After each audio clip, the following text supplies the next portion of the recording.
저희들이 그동안 복음서와 신약만 집중을 하다가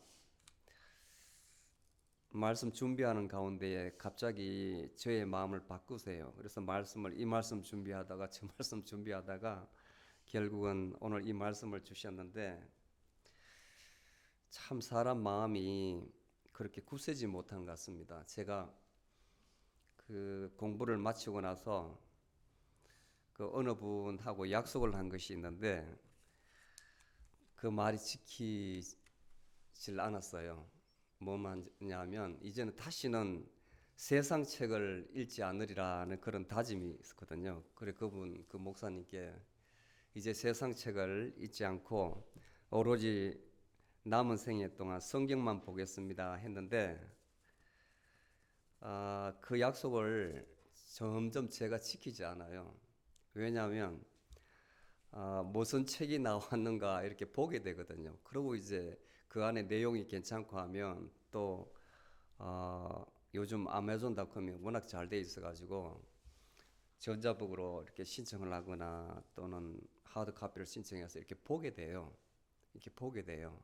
그러게 되면 또 그쪽에 이제 생각이 경도되고 마음을 자꾸 이렇게 안 뺏기려고 노력하는데도 그렇게 돼요.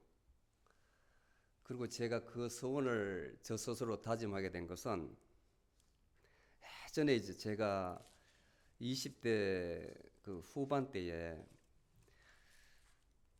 어떤 장군님이 한 말이 기억에 지금도 생생해가지고, 그분이 삼성 장군이었는데 아마 프랑스에 출장을 간 모양이에요. 그래서 카운터 파트너인 그쪽에 이제 삼성 장군하고 저녁에 이제 파티가 있어서 지중해, 프랑스 남쪽에 지중해가 있는데 거기 배를 타고 배 선상에서 대화를 나눴대요. 그런데 자기가 별을 3개 달고 있지만은 교양이 굉장히 부족하다라는 것을 느꼈답니다. 상대방 프랑스 장군은 비록 군인이지만 해박하더래요. 문학에도 조예가 깊고 예술에도 조예가 깊고 음악에도 조예가 깊고, 그 이야기를 끝나면 그 깊이에 자기는 한마디도 할 수가 없더라는 거예요. 옆에 통역자 대위가 있는데 걔 놔두고 부끄럽더라는 거예요. 장군이 되어서 그 말에 맞장구를 쳐주지 못하니까. 그래서 너희들은 군인이지만은 틈틈이 책을 읽으라는 그 말을 해주셨거든요. 그런데 막상 군인 생활을 하다 보면 너무 바빠가지고 정말 책 읽을 시간이 없어요.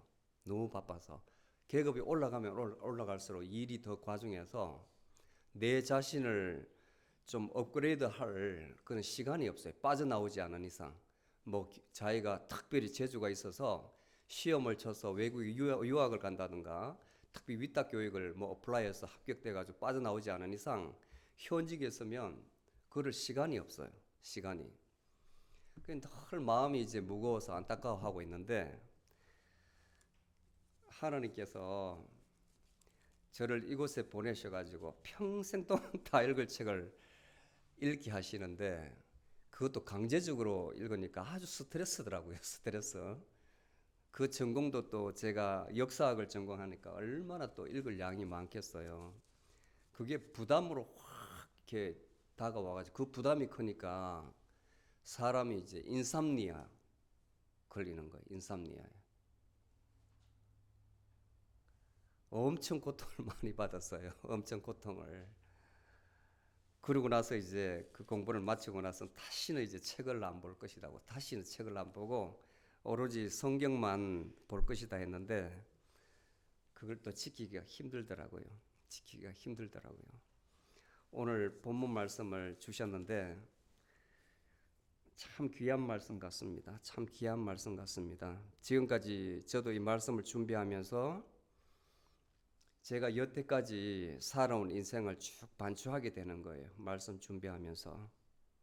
다윗이 이거를 쓸 때가 거의 아마 솔로몬에게 양위하기 전에, 왕위를 양위하기 전에 나이가 많이 들어가지고 인생의 쓴맛 단맛을 다 본 다음에 온갖 영화를 다 누린 다음에 이 시를 쓴 것 같아요. 솔로몬 같으면 지금도 이스라엘 백성들, 그전에는 유대인들이 되겠죠. 이스라엘 사람들이 가장 존경하는 정치가요, 예언가요, 그 다음 시편, 시인이에요. 시인, 문학가예요. 문학가. 얼마나 글을 잘 쓰는지요. 근데 이 글마다 예수님도 인용할 정도고 뒤에 많은 사도들이 바울이 사도들이 글을 쓸 때 보면 시편을 많이 인용하는데 많은 부분이 다윗이 썼거든요. 근데 그 다윗이 글을 쓴 시편이 이루어진단 말이에요. 역사 가운데. 그러니까 다윗을 사람으로 보지 않고 예언가로 보는 거예요. 예언가. 보통 사람으로 보지 않고 역사 가운데 이루어진 말씀, 하나님의 말씀으로 보는 거예요. 시편을. 과거를 회상하면서 하나하나 문장을 풀어가는데 참 기가 막혀. 여기에는 22절까지 있는데 오늘 제가 이제 5절까지만 읽었습니다. 거기에 보면 우리에 대해서, 인간에 대해서, 하나님에 대해서 아주 이렇게 잘 설명을 해놓고 정말 철학적이에요. 아주 깊이가 있어요. 그리고 인간은 그 하나님께 어떻게 해야 된다고 이렇게 풀어나갑니다. 다윗은 여러분이 알다시피 실존 인물인데 30살에 왕이 되었어요. 사울에 이어서 2대 왕이 되는데 40년 동안 나라를 통치를 했어요. 이스라엘 왕국을 통치를 했어요. 그리고 그 아들이 바로 솔로몬입니다. 얼마나 많은 축복을 받았냐면 다윗이 한 그 행적이 아주 많아요. 구약을 보면 사무엘상 후반부부터 그 다음에 사무엘하, 그 다음에 역대상까지 오로지 다윗이 한 활동에 대해서 기록을 해놨어요. 주변국과 전쟁을 하는데 져본 적이 없어요. 져본 적이.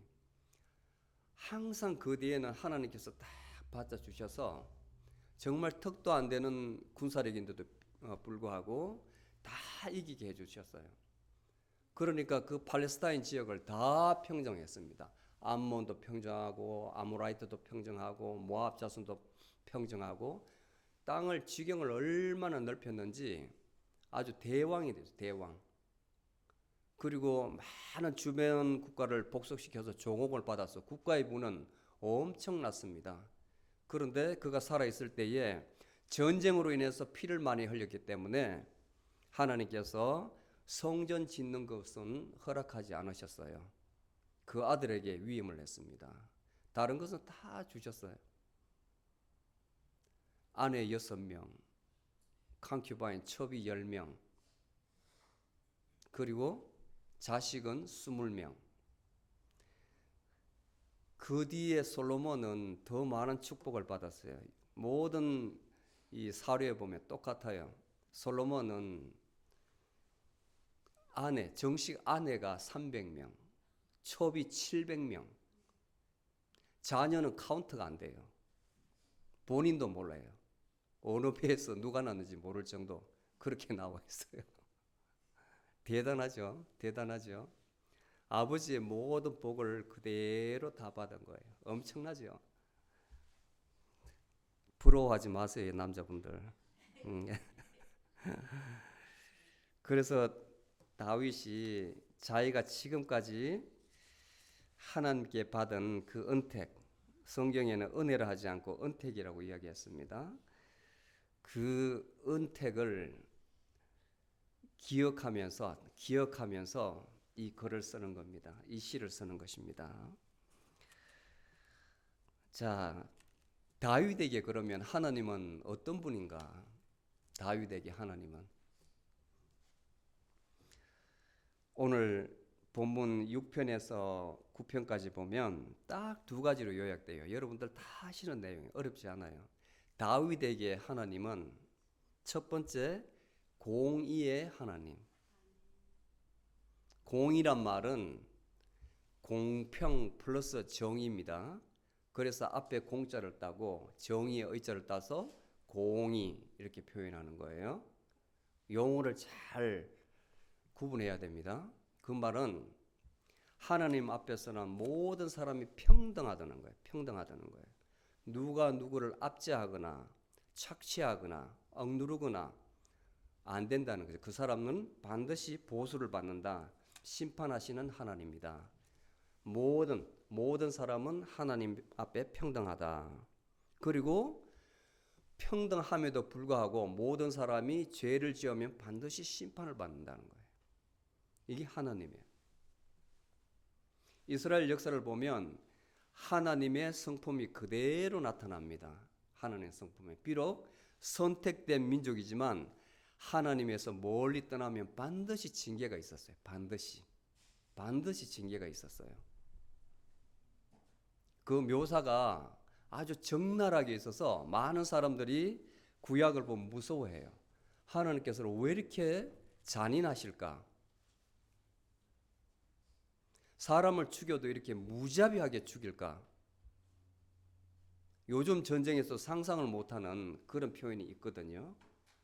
근데 하나님께서는 그렇게 심판하시는 분입니다. 심판하시는 분. 두 번째 다윗이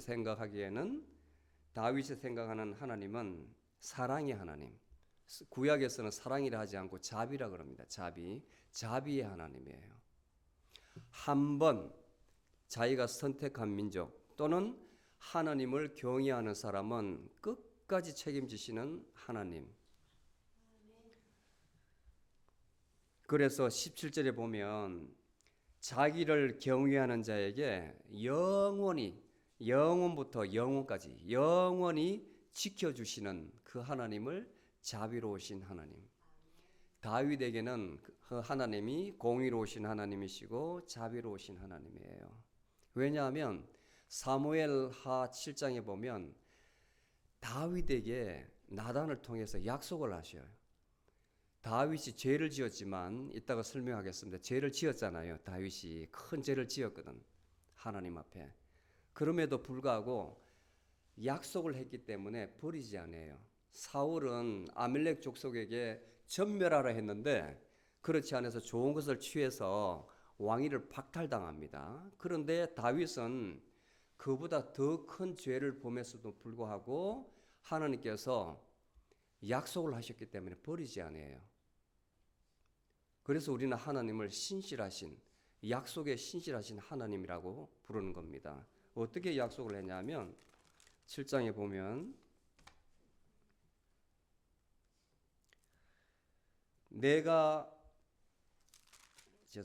7장의 8절에서 보면 내가 너를 목장 곧 양을 따르는 데서 취하여 내 백성 이스라엘의 주권자로 삼고 목동에서 선발해서 이스라엘을 왕으로 삼았다 이겁니다. 내가 어디로 가든지 내가 너와 함께해서 내 모든 대적을 내 앞에서 멸하였은즉. 자, 하는 전쟁마다 하나님께서 도와줬다는 거예요. 세상에서 존귀한 자의 이름같이 내 이름을 존귀하게 하리라. 너를 모든 대적에서 벗어나 평안하게 하리라. 그리고 마지막에 하시는 말씀이 내 집과 내 나라가 내 앞에서 영원히 보존되고 내 위가 영원히 견고하리라. 버리지 아니하리라 그랬어요. 버리지 아니하리라.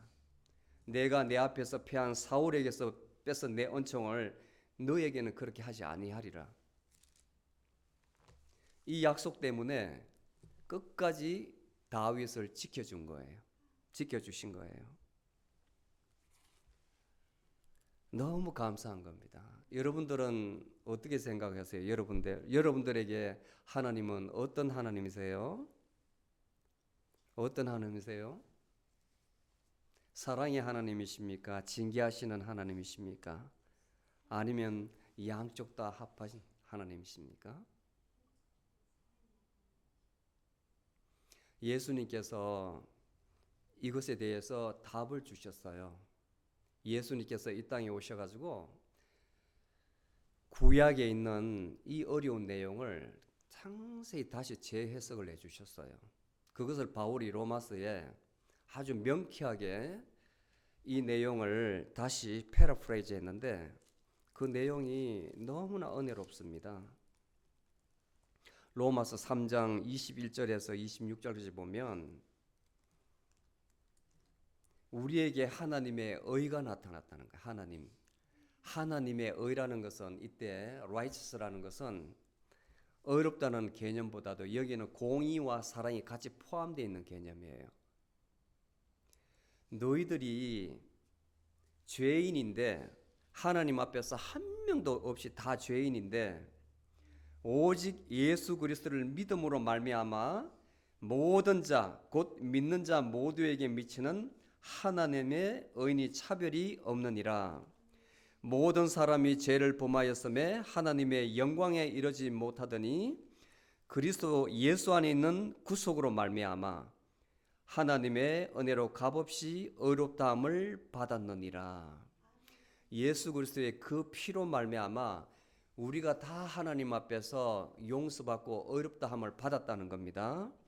이 예수를 하나님이 그의 피로 말미암아 믿음으로 말미암는 속죄제물로 삼으셨으니 이는 하나님이 오래 참으시는 중에 전에 지은 죄를 간과하심으로 자신의 의로우심을 선포하심이니 이때에 자신의 의로우심을 나타내사 자기도 의로우시고 예수 믿는 우리도 의롭게 하셨느니라. 이게 바로 예수 그리스도의 의, 하나님의 의라는 거예요. 하나님의 의. 이제는 심판하시는 하나님이 아니고 예수 그리스도 안에 있는 사람, 예수 그리스도를 믿는 사람은 하나님께서 그 죄를 다 광고해 주셨다는 거예요. 그게 사랑이에요, 사랑. 다윗의 하나님은 공의와 사랑의 하나님이었는데 우리가 보는 이제 하나님은 예수 그리스도를 통해서 그게 나타난 거예요. 예수 그리스도를 통해서 예수 그리스도께서 이미 우리를 다 구속해 주신 거예요. 하나님의 사랑을 다 보여주신 겁니다. 우리는 그분을 우리의 구세주로 믿기만 하면 그 사랑하게 거하게 되어 있는 거예요. 그게 바로 하나님의 의라는 겁니다. 아멘. 아멘. 자, 그 다음에 하나님은 이렇게 생각했는데 다윗이 사람은 어떻게 생각했느냐? 오늘 본문 후반부에 보면 우리 인생은 흙이라는 겁니다. 흙. 하나님께서 우리의 체질을 아시며 우리가 진토임을 기억하심이로다.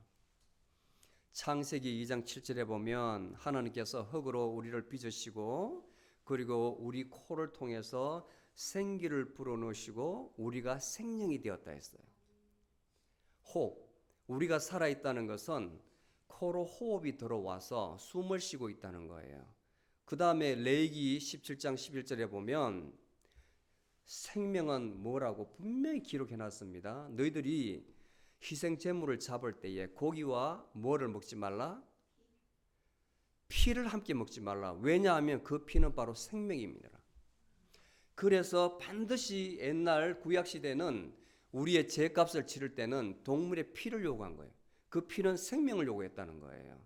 대제사장이 1년에 한 번 있는 지금도 이스라엘 백성들이 하고 있는 욤 키푸르 그날은 속죄일인데 피를 보는 거예요. 피. 동물의 피를 올려야 되는 거예요. 생명을 바치라 이겁니다. 그래서 예수님께서 오셔서 피를 주신 거예요. 생명을 주신 거예요. 우리의 피를 우리의 죄를 그분의 피로 말미암아 다 깨끗이 해 주신 겁니다. 피는 바로 생명입니다. 생명입니다. 우리의 근본은 뭐냐? 흙이라는 거예요. 흙에서 빚어졌다는 거예요. 아무것도 아니라는 겁니다. 너희들은 결국은 흙에서 왔다가 흙으로 돌아간다는 거예요. 우리가 태어날 때는 어떻게 태어난지 모르지만 죽는 모습은 보잖아요. 경험해서 죽은 사람 모습 여러분들 보죠. 그 다음에 그분이 입관할 때에 무덤에 묻히는 거 저는 봤거든요. 정말 허무하게 끝까지 따라가 봤어요. 화장하는 모습도 보고 매장되는 모습도 봤는데 정말 아무것도 안 해요. 아무것도 안 해요. 사람이 살아있을 때는 육체도 있고 호흡도 있고 체온도 있고 피도 있고 있어요. 근데 죽으면 이 몸은 흙으로 돌아가고 호흡도 사라지고 체온도 차가워지고 몸의 기운도 없어지고 다 없어지잖아요. 그 다음에 내가 이렇게 살아있을 때는 생각도 있고 감정도 있고 느낌도 있는데 내 육체가 없으면 이것도 다 사라져버려요. 아무것도 없는 거예요. 그래서 욥기 1장 21절에 보면 그 동방의 제일 큰 자가 자식도 다 10명 순식간에 뺏기고 그 많은 재산도 다 뺏겨버리고 허무하게 있을 때에 고백하는 게 있잖아요. 그 안에는 아주 고약해서 너는 죽으라 할 때에 내가 빈손으로 왔으니 빈손으로 가는 게 마땅하도다. 주신 것도 하나님이시요 거둬가시는 것도 하나님이시니 나는 주를 찬송하리로다. 이렇게 고백하는 거예요. 빈손으로 왔다가 빈손으로 가는 게 마땅하다고. 그런데 우리 빈손으로 온 우리가 살아갈 때는 어떻게 해요? 살아갈 때는 가장 인간을 죄짓게 하는 것은 바로 탐이거든. 탐심이거든. 탐심. 가지려고 하는 마음. 그 마음은 하나님께서 끝이 없게 만들었어요. 끝이 있으면 그 정도만 하고 딱 그치는데 끝이 없음으로 말미암아 징계인 거예요. 끝이 없으니까. 욕망이 끝이 없으니까. 그 욕망의 끝 없음은 결국은 파멸이거든요. 파멸. 범죄하는 사람들 보면 거의 다 돈만 없는 사람은 도둑질이고 많은 사람은 탐심이에요. 돈 있는 사람들이 계속 법망을 벗어나서 더 많이 하려다가 결국은 파멸에 이르는 거예요. 마약하는 사람도 보면 처음에는 호기심, 그 다음에 약하게, 강하게 하다 결국은 못 끊어서 파멸에 이르잖아요. 결국 근원은 탐심이거든. 그 다음에 우리 인생을 어떻게 표현했냐면 흙으로 왔다가 인생은 그날이 풀과 같으며 그 영화가 덜의 꽃과 같도다. 덜판에 풀이 피는 것은 한때예요. 한때. 그러다 그 가운데 꽃이 피면 그 꽃도 한때예요. 그 풀 중에 아름답게 피는 그 들꽃도 한때. 사람이 그렇다는 거예요. 너희들이 아무리 몸에 좋은 거 먹고 몸을 화려하게 치장하고 또 오래 살려고 집착을 하더라도 한때라는 거예요. 들판에 풀과 같다는 거예요. 풀과. 그리고 너희들이 사는 동안에 많이 배우고 더 많이 권력을 가지고 더 높은 데로 올라가려고 해도 그 권력은 시든다는 겁니다. 오죽했으면 화무 11홍이라고 그러겠어요. 화무 11홍. 꽃은 피는 것이 10일이다. 건불 10년, 권력은 잡아봤자 10년이다. 그 말이 속등처는 우리에게 전해오겠어요. 화무 11홍, 건불 10년. 그렇게 옛사람들이 죽으면서 가르쳐줘도 그것은 너의 이야기고 나하고는 다르다. 자기는 별 사람인 것처럼 끝없이 집착을 한단 말이에요. 끝없이. 자기 죽는 줄 모르고. 옛날 우리 어르신들 그랬잖아요. 60, 70년도에. 내 먹고 싶은 거 안 먹고 시장에서 이렇게 노파를 하면서 점심도 새벽같이 나와서 밥도 굶어가면서 자식을 위해서 막 돈을 벌어요. 돈을 악착같이 벌어요. 그런데 자식 교육을 다 시켜놓고 본인은 정작 살만할 때 자식이 이제 좀 잘 돼가지고 부모 잘 모시려고 할 때는 병 들어가지고 죽게 되는 거예요. 제가 오래전에 한국 신문에 봤는데 그 할머니가 대전역 앞에서 자판하던 할머니. 그 당시 돈으로 그 날마다 이렇게 돈을 걷어가는 사람이 있는 모양입니다. 1,000원씩 부어서 자식 교육을 다 시키고 자식 나이 들어서는 자식한테 신세 안 진다고 20년을 계약해서 계속 1,000원을 넣었대요. 그런데 그게 80년도 후반에 인플레가 와가지고 만기 되면 그 당시로는 그때 당시로는 할머니가 시작했을 때는 100만 장자라고 그래요. 100만 원이면 큰 돈이었는데 20년 할머니가 다 붓고 나니까 100만 원이 아무것도 아닌 거예요. 그 100만 원이.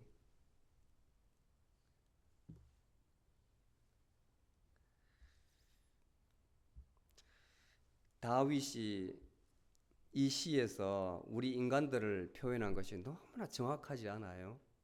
이렇게 교훈을 주는데도 우리는 그 교훈을 받지를 못합니다. 현실에 살고 있기 때문에, 현실에.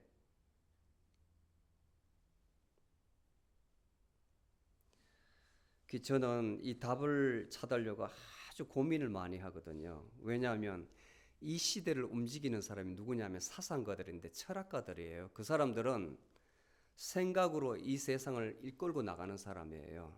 굉장히 지대해요. 앞으로 세상은 먹거리가 뭐다, 어떻게 어떤 방향으로 나아가야 된다, 디렉션을 주는 사람이 바로 철학자들입니다. 근데 그 사람들이 끌고 나가는 게 맞아요. 세상에 영향을 많이 줘요. 그 사람들의 생각이 오늘날 우리들의 마음속을 많이 지배하고 있기 때문에 많은 사람들을 하나님으로부터 떠나게 만드는 겁니다. 하나님이. 현실에 극복하게 만드는 거예요. 현실에. 다음을 보지 못하게 만들고, 그 다음에 과거에 많은 인생의 선배들이 준 교훈, 그리고 하나님께 은혜를 받았던 다윗이 주는 이런 성경의 교훈을 멀리 하는 거예요. 멀리. 받지 않는 거예요. 예배 드릴 때는 마음에 와닿습니다. 무빙이 있습니다. 그런데 당장 예배당 밖으로 나가면 그 현실이 더 급급하기 때문에 변화가 안 되는 거예요. 안 되는 거예요. 그래서 다윗은 발견을 합니다. 우리 육신은 이럴지라도 우리 육신의 주인공은 내가 아니다. 발견하는 거예요. 내 안에 있는 바로 하나님의 영이라는 거예요. 그 영은 풀은 마르고 질지라도, 꽃은 시들지라도, 그 영은 내가 육체가 없어질지라도 살아있다는 거예요. 그걸 확실하는 거예요. 그래서 시작할 때에 내 영혼아 이렇게 시작하는 겁니다. 내 영혼아. 자기가 누구에게 지시하는 게 아니고 내 영혼에게, 하나님의 감동 감화가 되어 있는 내 영혼에게 이야기하는 거예요. 여호와를 송축하라. 내 영혼이, 내 영혼의 주인공인 그 하나님을, 내 영혼아 여호와를 송축하라. 내 속에 있는 것들아. 내 속에 있는 것들이 뭐냐? 내 영혼이잖아요. 내 영혼이 그의 거룩한 이름을 송축하라. 또 2절에 보면 내 영혼아 여호와를 송축하며 그의 모든 은택을 잊지 말지어다. 자, 이 탈무드에 보면 사람은 교훈을 하고 있습니다. 너희들 원수는 물에 새기고, 너희들은 원수는 물에 새기고 은혜는 바위에 새겨라, 이렇게 했어요. 그 말이 뭐겠습니까? 우리가 살아가다 보면 이를 보다닥 정말 미운 사람 있잖아요. 근데 그 사람을 우리는 가슴에 확 새겨서 내가 한번 보자, 두고 보자 그러지 않습니까? 그리고 여러분들이 받은 은혜는 쉽게 잊어버립니다. 쉽게. 근데 탈무드는, 유대인들은 어떻게 가르치냐면 그 반대를 가르치는 거예요. 원수는 물에 새기래요. 물에 새기면 어떻게 됩니까? 없잖아요. 사라지잖아요. 근데 그 은혜는 바위에 새기라는 거예요. 너희들이 받은 은혜는 바위에, 잊지 말라는 겁니다. 한 걸음 더 넣어가서 그 은혜를 여러분들 마음에 새기라는 거예요. 마음에.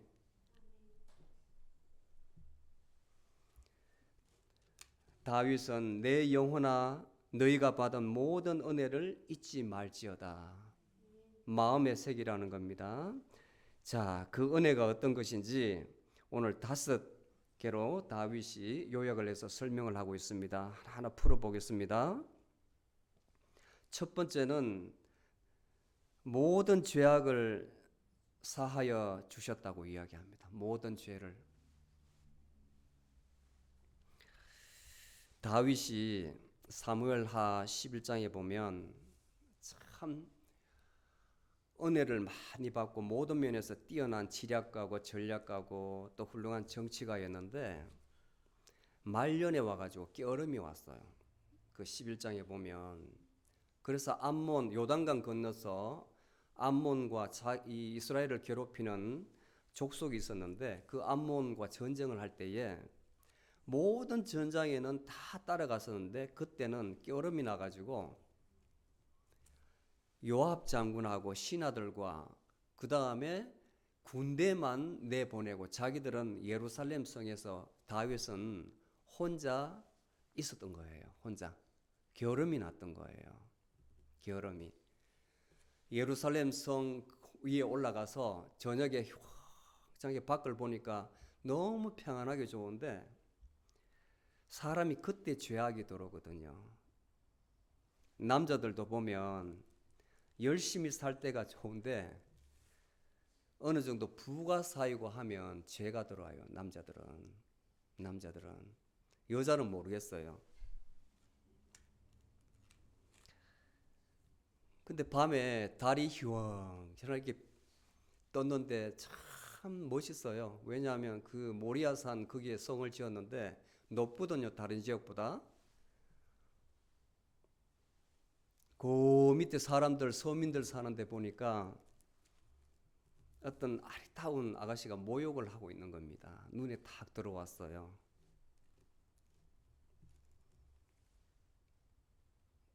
그 사람이 바로 밧세바입니다. 밧세바. 그런데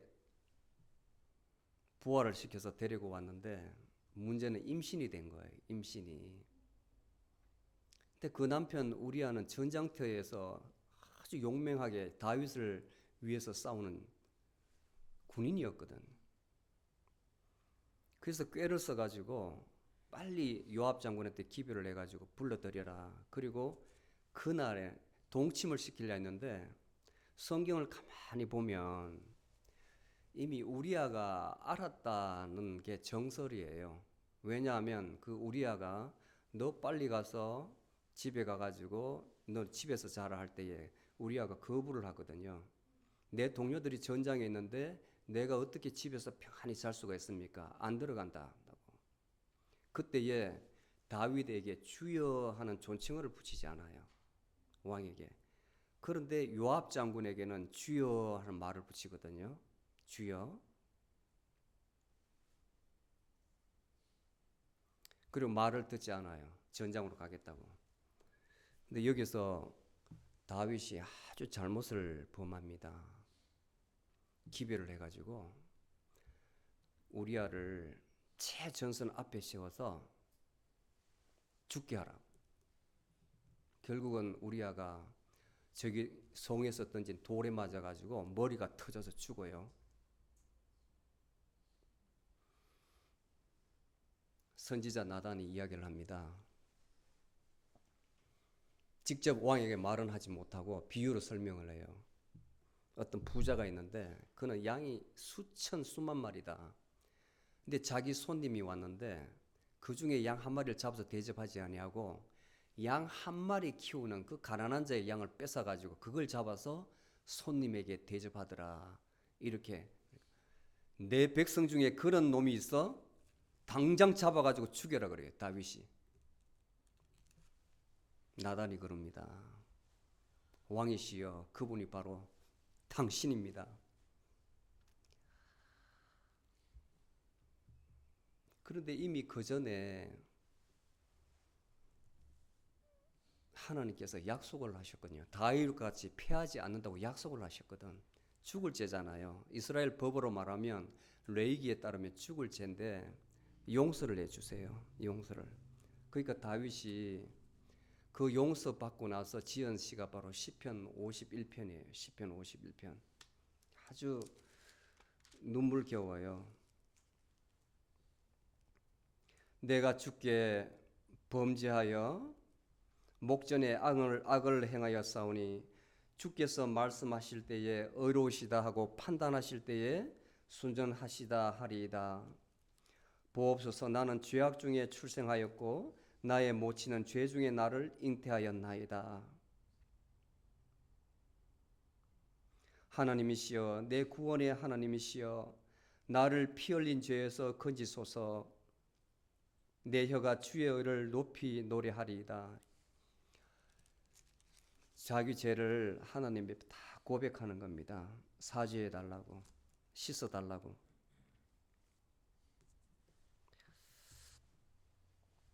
하나님은 이 기도를 받으시고 용서해 주셨어요.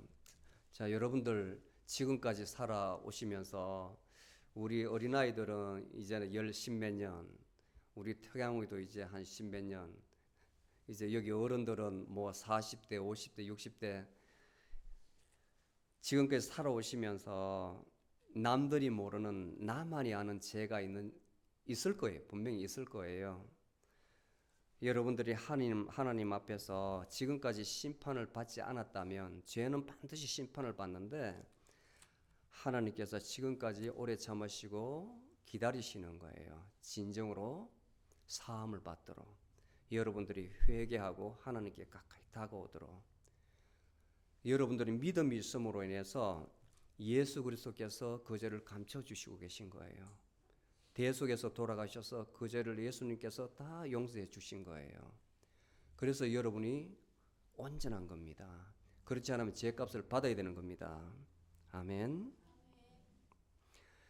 요한일서 1장 7절에 보면 예수 그리스도의 피가 우리의 모든 죄에서 깨끗하게 하사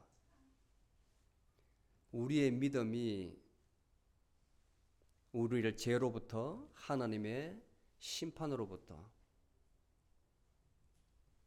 피할 길을 주신 거예요.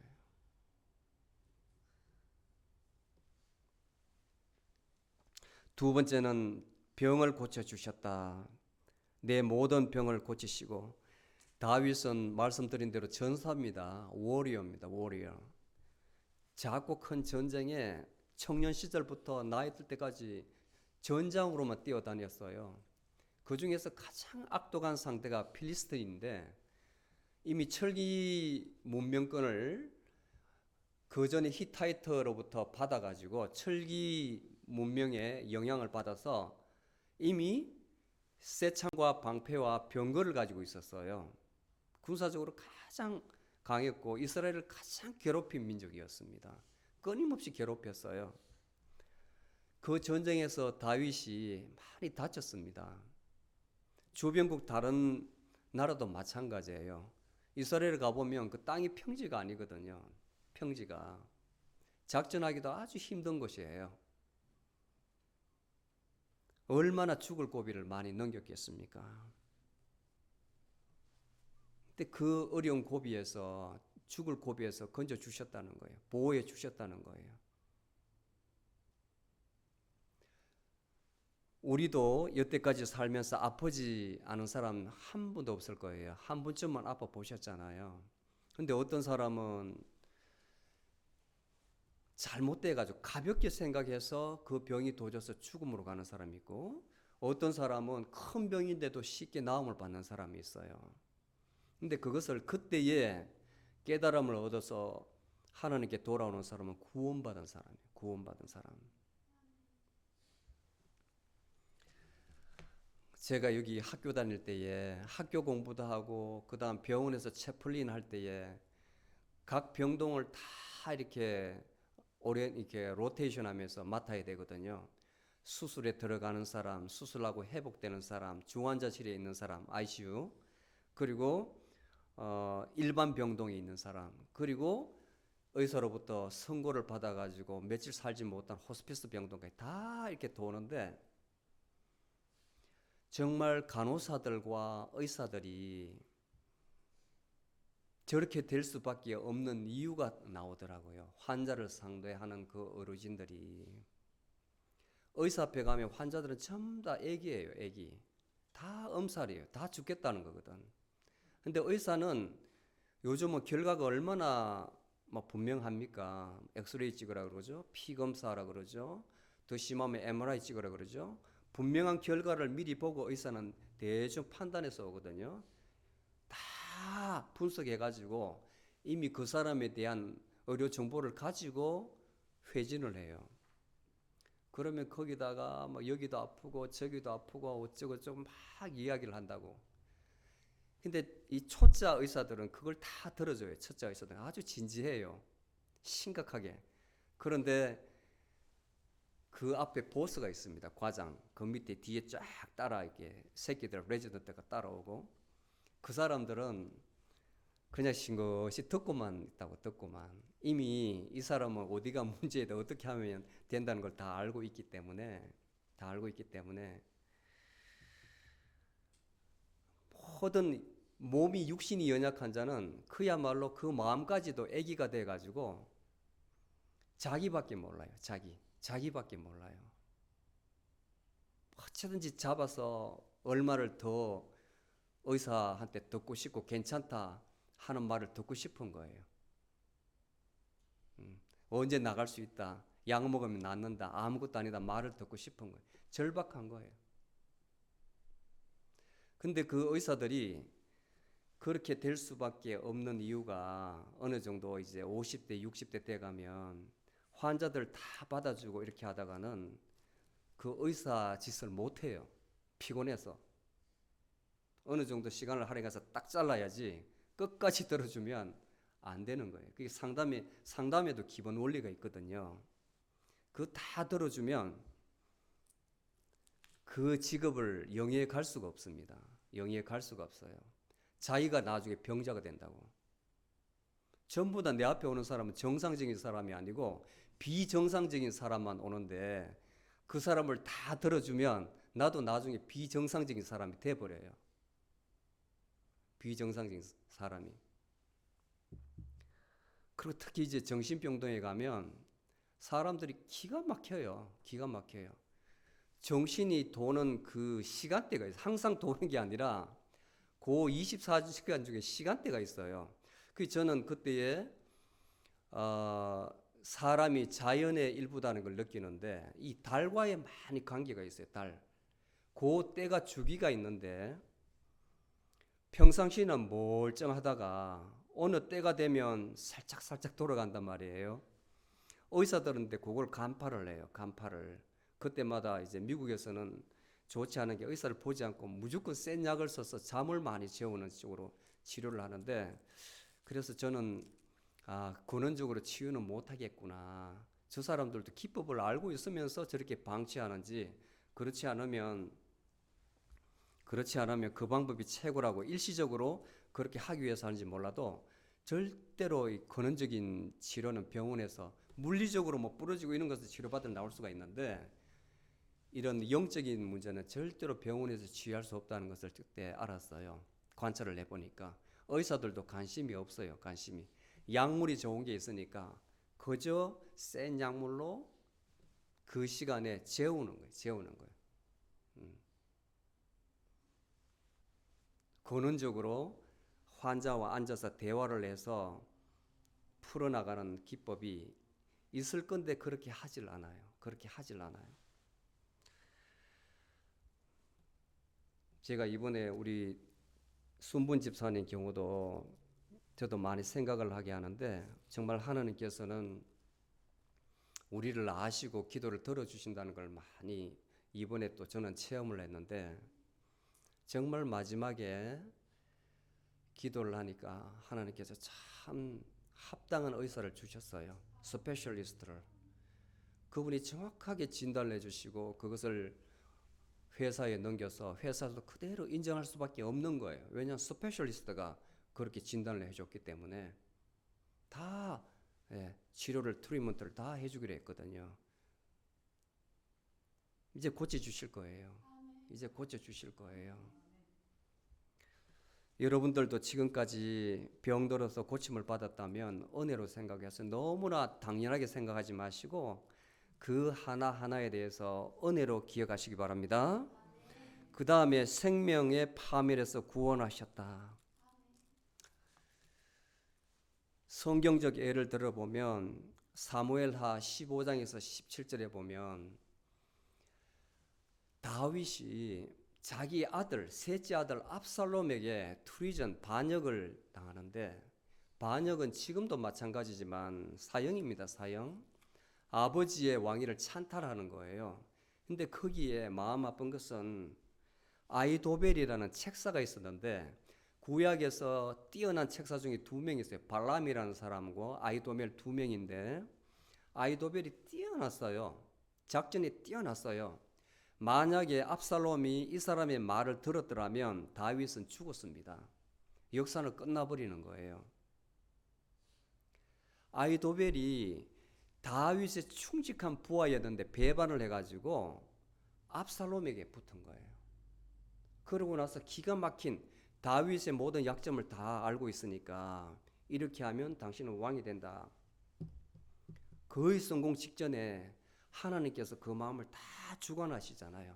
후세라는 사람을 딱 붙여가지고 사람들이, 또 압살롬이 두 사람의 말을 듣게 해가지고 결정적으로 그 마음을 아닌 작전, 후세의 작전을 듣게 만든 거예요. 아이도벨은 자기의 의견이 받아들이지 않으니까 자기 집에 가서 목매서 자살을 합니다. 근데 이 아이도벨이 왜 반역했냐 보면,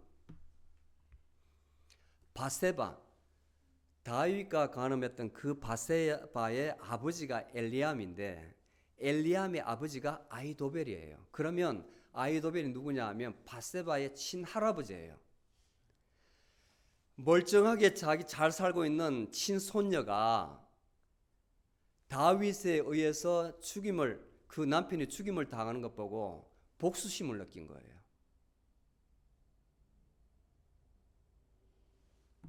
내 친손녀의 남편을 이 다윗이, 내가 모시고 있는 이 다윗이 저렇게 죽인 것을 보았던 거예요.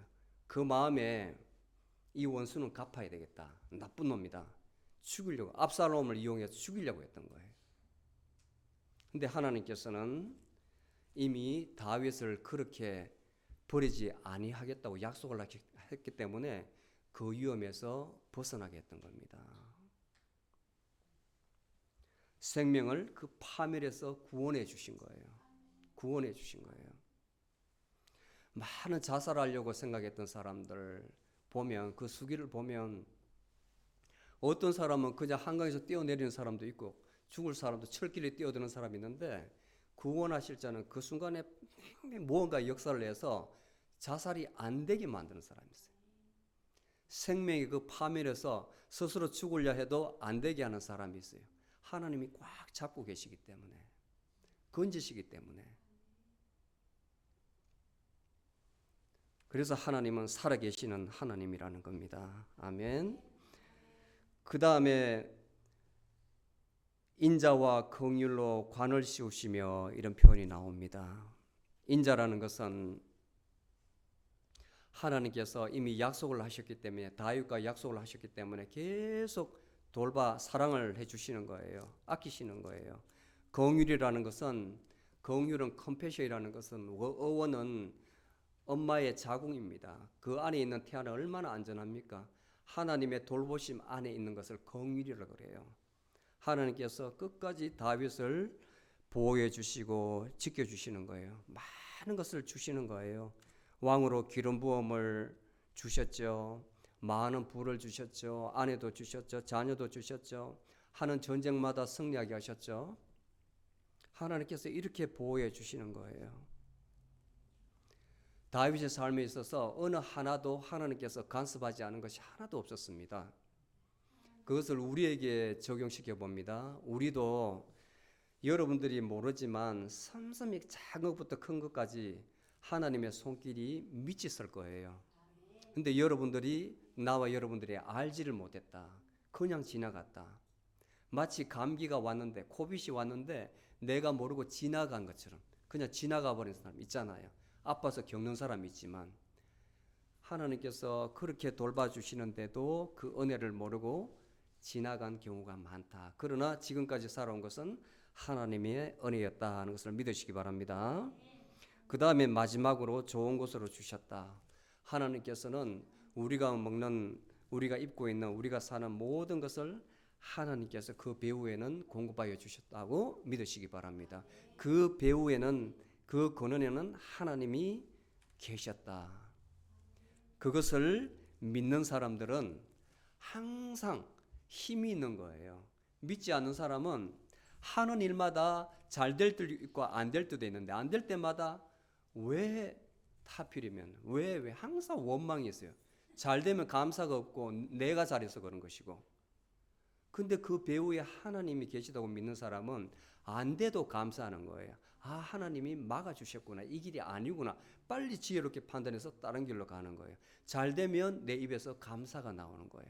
하나님이 도와주셨구나. 이 삶이 얼마나 틀립니까? 아멘.